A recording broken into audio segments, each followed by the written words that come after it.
So hello and welcome guys, मैं ऋतु सकानी आपका हमारे चैनल से इन्वेस्टमेंट्स पे हाली स्वागत करता हूँ। ठीक है, जो आज का हमारा वीडियो है वो होने वाला है लक्ष्मी विलास बैंक के ऊपर। और आज के इस वीडियो में हम बेसिकली लक्ष्मी विलास बैंक के ऊपर डिस्कशन करने वाले और जानने वाले कि क्या ये जो बैंक है वो सेफ़ है, क्या हमें इसमें इन्वेस्ट करना चाहिए या फिर नहीं करना चाहिए, या फिर क्या आपका जो पैसा इसमें है यानी आपका जो डिपॉजिट है वो सेफ़ है या फिर नहीं है। और ये जो वीडियो होने वाली है उसमें हम आपको बताने वाले कि बेसिकली कोई भी बैंक कैसे पैसा कमा सकती है, बैंक को कैसे लॉसेस हो सकते हैं, और लक्ष्मी विलास बैंक के साथ क्या क्या प्रॉब्लम हो चुकी है। और इसमें हम आपको बैंक के बारे में और भी बहुत सारी चीज़ें बताने वाले और खास में लक्ष्मी विलास बैंक के साथ और भी बहुत सारी डिटेल्स शेयर करने वाले। ठीक है, सो बने रहेगा हमारे वीडियो में।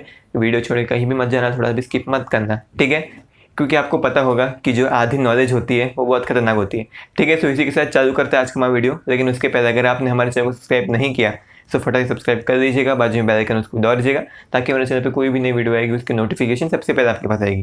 ठीक है, तो चालू करते हैं आज का हमारा वीडियो। सो इसमें हम बात करने वाले लक्ष्मी विलास बैंक के ऊपर। सो इसके पहले हम जानना चाहेंगे कि ये जो बैंक है वो पैसा कमाती कैसे है। मीन्स कोई भी नॉर्मली बैंक होती है वो पैसा कैसे कमाती है।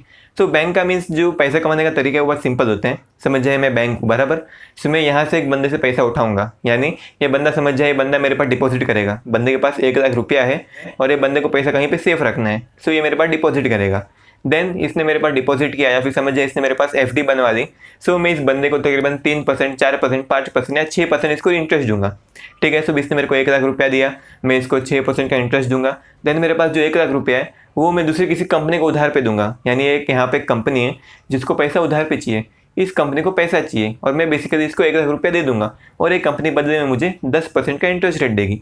ठीक है, सो भी ये कंपनी ने मेरे को 10% पैसा दिया, सो भी 1 लाख का 10%, यानी इस कंपनी ने मेरे को 10,000 रुपया दिया।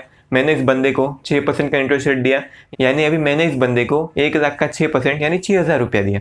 ठीक है, सो मीन्स मेरे पास आए 10,000 रुपये, गए 6,000 रुपये, मेरे पास बचते 4,000 रुपये और ये होता है मेरा प्रॉफिट। यानी बैंक का जो प्रॉफिट होता है वो उसकी डिपॉजिट पे डिपेंड करता है। उसका प्रॉफिट मेन उसका जितना भी डिपॉजिट होता है उसका 2%, 3% या फिर 4% हो सकता है। मीन्स फिर वो बैंक के ऊपर डिपेंड करता है। ठीक है, सो मीन्स सब बैंक ऐसा ही प्रॉफिट कमाती है और जो लक्ष्मी विलास बैंक है वो भी एक बैंक ही है, सो वो भी ऐसे ही प्रॉफिट कमाती होगी और ऐसे प्रॉफिट कमाती है। लेकिन अभी आप देखोगे, सो ये जो लोन मैंने इसको दिया, सो ये जो लोन है वो रिस्की हो सकता है। वो बंदे ने अगर मेरे को पैसा वापस नहीं दिया, वो बंदे ने अगर डिफ़ॉल्ट किया, सो क्या होगा, मेरा पैसा अटक जाएगा। सो मीन्स इसको हम एग्जांपल के साथ समझते हैं। समझ जाए एक बंदे ने मेरे को 100 रुपया दिया बराबर, उसने मेरे को 100 रुपया दिया, यानी डिपॉजिट किया उसने मेरे बैंक में 100 रुपया। देन उस 100 रुपये में से मैंने 50 रुपया मे भी कुछ बंदों को लोन में दे दिया, यानी 100 रुपये में से 50 रुपये मैंने समझ जाए 10 बंदों को लोन में दे दिया, यानी हर एक बंदे को 5-5 रुपये का लोन दिया मैंने। ठीक है, सो अब जो मेरी जो कमाई है वो तकरीबन 2% या फिर 3% होती है जितना मेरे पास डिपॉजिट होता है। यानी मैंने अभी ये लोग को 50 रुपये का लोन दिया है, सो अभी 50 रुपये का 4% कितना होता है, 50 रुपये का 4% यानी 2 रुपया होता है। सो उतनी मेरी कमाई होने वाली है। अगर मैंने 1 लाख का लोन दिया, सो 1 लाख का 4% कितना होता है, 4,000 रुपया, सो वो मेरी कमाई होगी। अगर मैंने 1 करोड़ का दिया, सो 1 करोड़ का 4% होता है 4 लाख रुपया, सो वो मेरी कमाई होगी। सो वैसे ही मैंने 50 रुपये का लोन दिया, सो भी 50 रुपये का 4% 2 रुपये होता है, सो मेरी कमाई हुई। लेकिन अभी यहाँ पे टेंशन वाली बात ये आती है कि मैंने 50 रुपये का लोन 10 बंदों को दिया है, यानी हर एक बंदे को 5-5 रुपये का लोन दिया है और अभी उससे मेरे को प्रॉफिट हो रहा है हर साल 2 रुपये का। सो अगर गलती से किसी बंदे ने डिफ़ॉल्ट कर दिया, किसी बंदे की कंपनी थी या फिर किसी बंदे को मीन्स कुछ ऐसा हो गया जिसकी वजह से उसको डिफ़ॉल्ट करना पड़ा, उसके पास पैसे ख़त्म हो गए, सो अब ये 5 रुपया वो मेरे को नहीं दे पाएगा। सो इसकी वजह से मुझे 5 रुपये का लॉस हुआ। सो भी 5 रुपये का मुझे लॉस हुआ। सो बेसिकली मुझे पूरे 50 रुपये मिला के मुझे 2 रुपये का प्रॉफिट हो रहा था और एक ही झटके में सिर्फ एक ही बंदे ने डिफ़ॉल्ट किया, सो मेरे को एक ही साथ मीन्स एक ही झटके में मुझे 5 रुपये का नुकसान हो गया। सो बेसिकली 2 रुपये का प्रॉफिट हो रहा था, 5 रुपये का नुकसान हो गया। सो बेसिकली टोटल कुल मिला के जो मेरा नेट प्रॉफिट है वो -3 रुपीज़ हुआ, यानी तकरीबन मुझे 3 रुपये का लॉस झेलना पड़ा। सो बेसिकली बैंक में प्रॉब्लम यही होती है कि बैंक लोन तो दे देती है, लेकिन अगर उसमें से किसी एक बंदे ने भी डिफ़ॉल्ट कर दिया तो बेसिकली उनकी जो प्रॉफिटेबिलिटी है वो कम हो जाती है या फिर उनको लॉसेस हो सकते हैं। और लक्ष्मी विलास बैंक के साथ भी बिल्कुल ऐसा ही हुआ। लक्ष्मी विलास बैंक यानी इसके जो बैड लोन्स होते हैं या जो लोन जो डिफ़ॉल्ट करते हैं, यानी ऐसे बंदे को दिए गए लोन जो डिफ़ॉल्ट करते हैं, यानी वो जो बंदे जो लोन पे नहीं कर पाते उनको दिए गए लोन, उनको हम बैड लोन्स बोलते हैं। तो ये जो लक्ष्मी विलास बैंक है उसके जो बैड लोन्स हैं वो तकरीबन 3 साल में 3 गुना हो चुके हैं, यानी बहुत ज़्यादा बढ़ चुके हैं, जिसकी वजह से बैंक को लॉसेस हो रहे हैं। इसके साथ ही साथ इसका जो डिपॉजिट है वो भी कम होता जा रहा है। सो अगर डिपॉजिट कम होगा तो इसका मतलब ये है कि उनके जो प्रॉफिट है वो कम होते जाएंगे। मीन सीधा सीधा मतलब है कि समझ जाए किसी बंदे ने मेरे को एक साल वो 100 रुपया देता था, लेकिन अगले साल उसी बंदे ने मेरे को 50 रुपया दिया। मीन्स तकरीबन मेरे बैंक में तकरीबन सिर्फ 50 रुपये का डिपॉजिट है। सो इसका मतलब ये है कि मेरे बैंक में डिपॉजिट है वो 50% से कम हो गया। सो अभी 50 रुपये के ऊपर मैं दूसरे बंदे को सामने सिर्फ 25 रुपये का या फिर 30 रुपये का लोन दे सकता हूँ। और बेसिकली 30 या फिर 25 रुपये का जो 4% होता है वो बहुत कम होता है, जिसकी वजह से हमें प्रॉफिट बहुत कम होने वाले, जिसकी वजह से हमारी जो प्रॉफिटेबिलिटी वो कम होती जाती है। और लक्ष्मी विलास बैंक के साथ यही हुआ, यानी पिछले साल उसका डिपॉजिट तकरीबन 26% से कम हुआ और साथ ही साथ उसके बैड लोन्स भी बढ़ते जा रहे हैं। सो इसका मतलब यही है कि जो बैंक है उसका जो प्रॉफिट है वो कम होते जा रहा है, लेकिन इसके जो लॉसेस हैं, जो बैड लोन से जो लॉसेस होते हैं वो बढ़ते जा रहे हैं। सो ये बेसिकली एक डिज़ास्टर की रेसिपी बन जाती है यहाँ पे। सो पिछले 10 क्वार्टर से, जी हाँ तकरीबन पिछले 10 क्वार्टर से यानी तकरीबन 30 महीने से बैंक को लॉसेस होते जा रहे, कंसिस्टेंटली लॉसेस होते जा रहे। और तकरीबन पिछले साल बैंक को 840 करोड़ का लॉस हुआ था। जी हाँ, सिर्फ एक ही साल में 840 करोड़ का लॉस हुआ था। सो बेसिकली हमें इससे पता चलता है कि जो बैंक की जो कंडीशन है, बैंक की जो हालात है वो पहले से ही अच्छे नहीं है, बेसिकली पहले से ही ख़राब है। देन उसके बाद इसको सुधारने के लिए जो हमारी RBI है, यानी जो रिजर्व बैंक ऑफ इंडिया है, उसने सितंबर 2019, जी हाँ यानी पिछले साल, इन्होंने कुछ कदम उठाए थे। और बेसिकली वो कदम क्यों उठाए गए थे? कदम इसलिए उठाए गए थे ताकि ये जो बैड लोन्स है उनकी जो संख्या है वो कम हो सके। और पहले से बैंक के पास जो पैसा है वो कम होते जा रहा है, क्योंकि डिपॉजिट कम होते जा रहे हैं और बहुत लॉसेस हो रहे हैं बैड लोन की वजह से, जिसकी वजह से बैंक के पास जो पैसा है वो कम होते जा रहे हैं। सो अभी इस चीज़ से उभरने के लिए RBI ने कुछ स्टेप्स उठाए। RBI ने यहाँ पे एक प्रॉम्प्ट करेक्टिव एक्शन चालू किया, यानी उसको इनिशिएट कर दिया। सो अभी इसके पीछे आइडिया क्या था? इसके पीछे आइडिया यही था कि बैंक अगर अभी नए और बड़े बड़े लोन नहीं देगी, जिसकी वजह से उसको जो लोन है वो बेसिकली डिफॉल्ट करने के रिस्क कम हो जाएंगे। सो अभी समझिए, मैं बैंक को, अगर मैं अपने पास जितने भी पैसे आते हैं, जितना भी डिपॉजिट होता है, अगर उस पैसे से मैं लोन देता ही नहीं हूँ, सो बेसिकली जो मेरा पैसा है वो लोन में डूबेगा ही नहीं। सो बेसिकली नए लोन यानी नए बड़े बड़े लोन की वजह से मुझे बड़े बड़े लॉसेस नहीं होंगे, लेकिन इसके साथ ही साथ जो मेरा प्रॉफिट है वो भी कम होते जाएगा। सो बेसिकली RBI ने सिर्फ जो पैसा था उसको बचाने के लिए, जी हाँ प्रॉफिट कमाने के लिए नहीं, सिर्फ पैसा था, यानी पहले से जितने पास पैसा था, पहले से जितना डिपॉजिट था, उसको बचाने के लिए RBI ने ये एक्शन चालू किया था। लेकिन इससे भी ज़्यादा कुछ हुआ नहीं, क्योंकि बैंक की प्रॉफिटेबिलिटी कम होती जा रही है। और साथ ही साथ जो पुराने लोन थे, जो पुराने बहुत पहले के लोन थे, उनमें अभी डिफ़ॉल्ट चालू हो चुका है, जिसकी वजह से जो पुराने लोन थे डिफ़ॉल्ट हो चुके हैं, जिसकी वजह से लॉसेस बढ़ते जा रहे।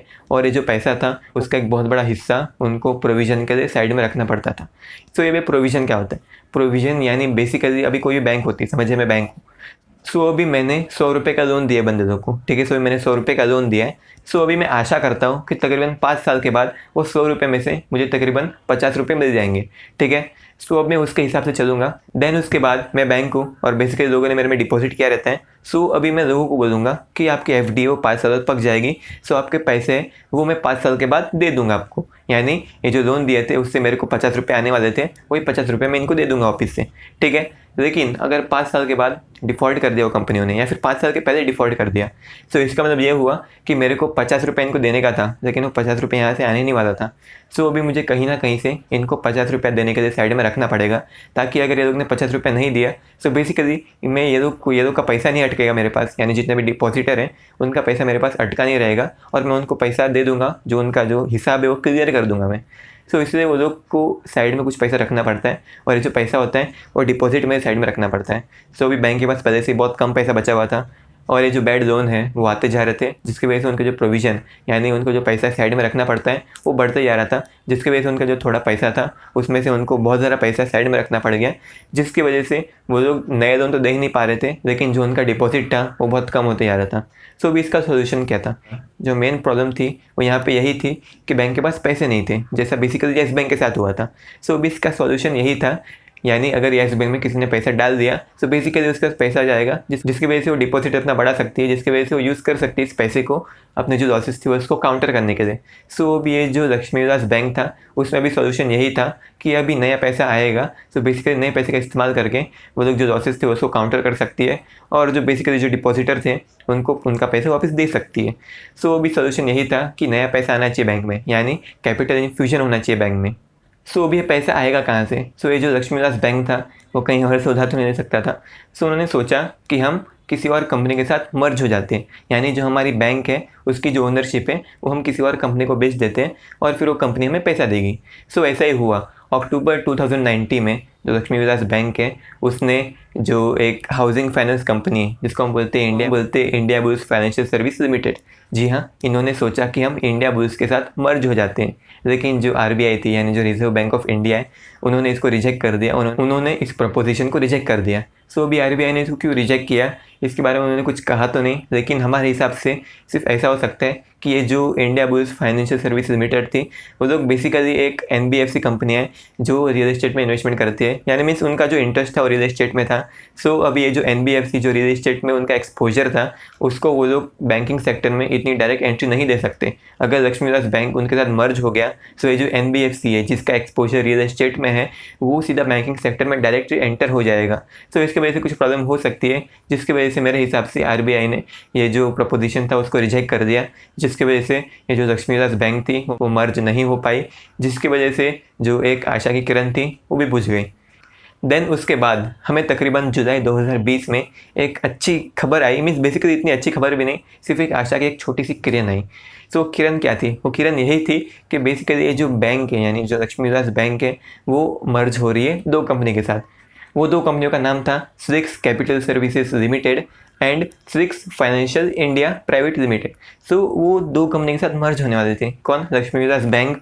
सो बेसिकली उन्होंने 2020 जुलाई में उन्होंने क्या बोलते हैं एक प्रेस रिलीज़ किया और वहाँ पे उन्होंने बताया कि जो प्रोग्रेस था वो बहुत अच्छा खासा प्रोग्रेस हो चुका है, यानी जो हमारा मर्जर था ये दो कंपनियों के साथ उसमें हमें अच्छा खासा प्रोग्रेस मिल चुका है।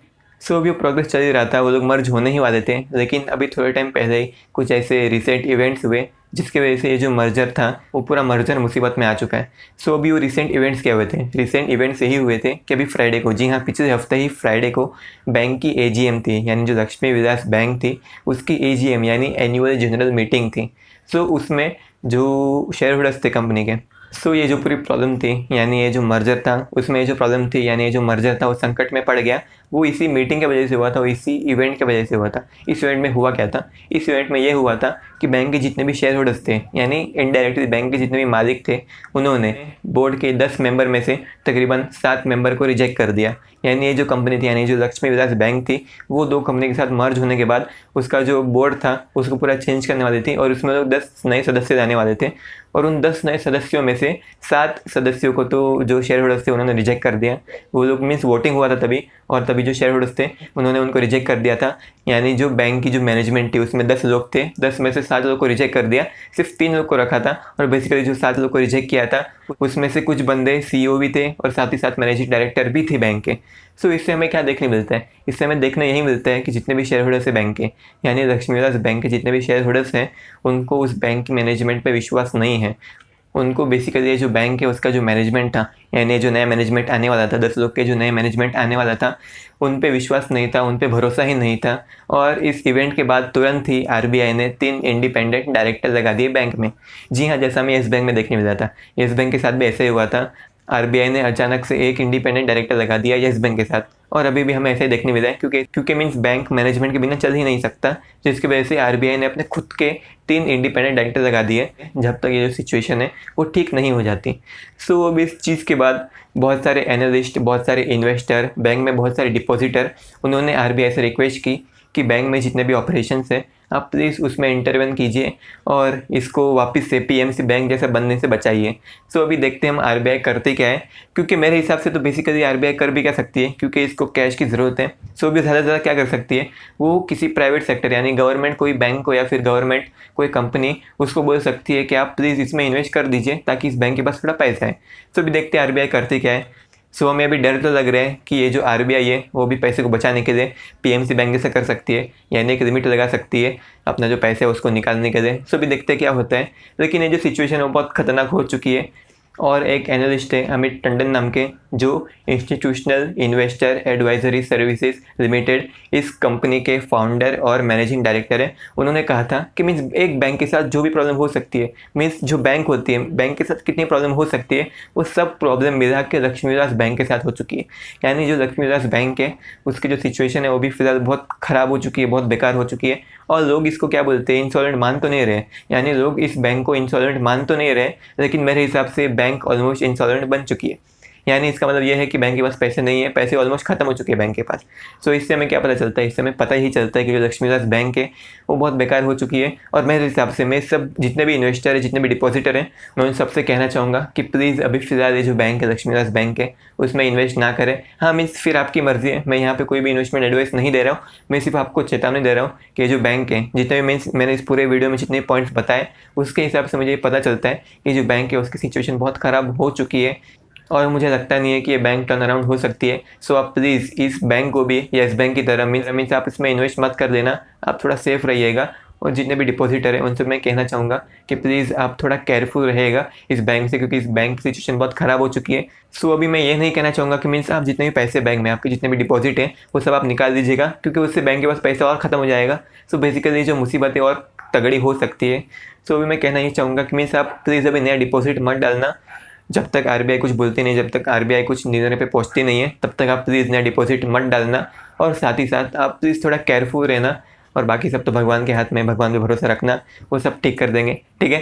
सो ये थी आज की हमारी वीडियो। अगर आपको वीडियो अच्छी लगी तो प्लीज़ लाइक सब्सक्राइब कर देना। इस वीडियो में हमने आपको बताया कि बैंक कैसे काम करती है, बैंक कैसे प्रॉफिट कमाती है, बैंक कैसे लॉसेस हो सकती है, लक्ष्मी विलास बैंक के साथ क्या क्या हुआ और बेसिकली किसी भी बैंक के साथ क्या क्या बुरा हो सकता है जिसकी वजह से उसकी सिचुएशन वो बेकार हो सकती है और वो बैंकरप्ट हो सकती है, ठीक है।